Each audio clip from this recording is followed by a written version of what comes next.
حضرت سیدنا فاروق اعظم رضی اللہ تعالیٰ عنہ مسلمانوں کے دوسرے خلیفہ ہیں. آپ کے دور میں ایک نوجوان نے نا مسجد کو اپنا ٹھکانہ بنا لیا تھا. کیسا خوش نصیب نوجوان تھا جو مسجد میں رہتا تھا, مسجد میں اللہ پاک کی عبادت کرتا, مسجد میں کوئی اپنا ٹھکانہ بنا لیا تھا.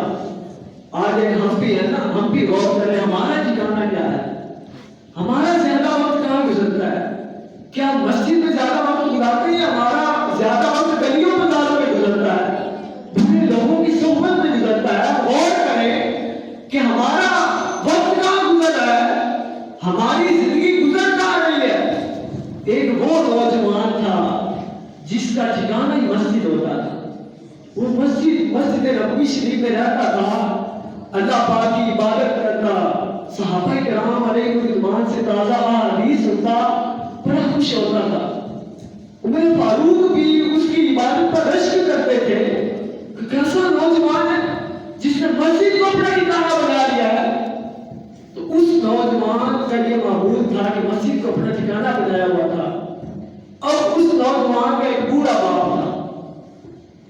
نوجوان روزانہ عشاء کی نماز پڑھنے کے بعد اپنے باپ کی خدمت کرنے کے لیے اپنے گھر جاتا تھا.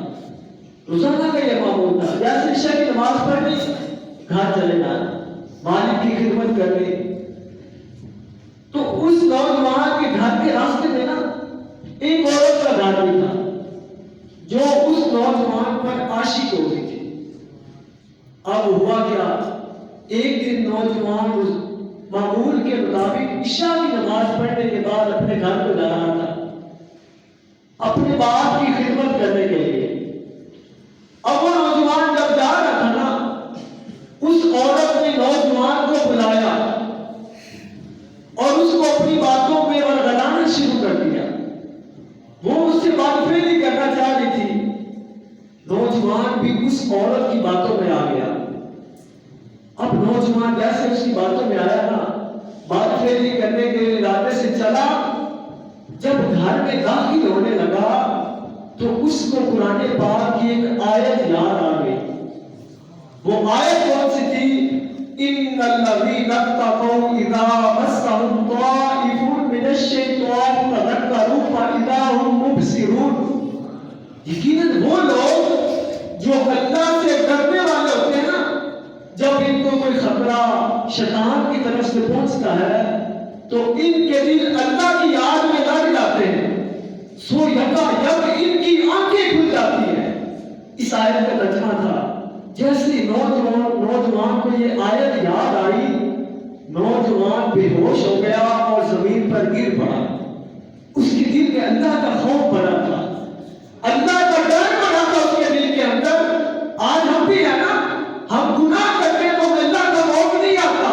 ایک وہ نوجوان تھا, ابھی گناہ کیا نہیں تھا, صرف گناہ کے ارادے سے چلا تھا, لیکن اللہ کا خوف کیسا غالب آیا, بے ہوش ہو گیا.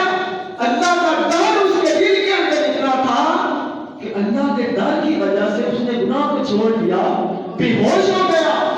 آج ہم نمازیں چھوڑ دیتے ہیں, گالیاں دیتے ہیں, غیبتیں کرتے ہیں, چغلیاں کھاتے ہیں, پتہ نہیں کیا کچھ کر رہے ہوتے ہیں, ہمیں کوئی خوف نہیں آتا. اور ایک وہ نوجوان تھا جب گناہ کا ارادہ کیا تھا, لیکن اللہ کا خوف کیسا غالب آیا, بے ہوش ہو گیا. اب جب وہ بے ہوش ہو گیا نا, والد صاحب وہ رات گیا, کبھی جب نہ پہنچا تو والد صاحب ڈھونڈتے ڈھونڈتے اس عورت کے دروازے پر آ گئے. کیا دیکھا, میرا بیٹا بے ہوش ہوا پڑا. لوگوں کو بلایا, وہ لوگوں کو اٹھاؤ, لوگ آئے, نوجوان کو اٹھا کر گھر لے گئے. اب رات کی پچھلی بار اس نوجوان کو ہوش آیا تو باپ نے سارا واقعہ پوچھا, بیٹا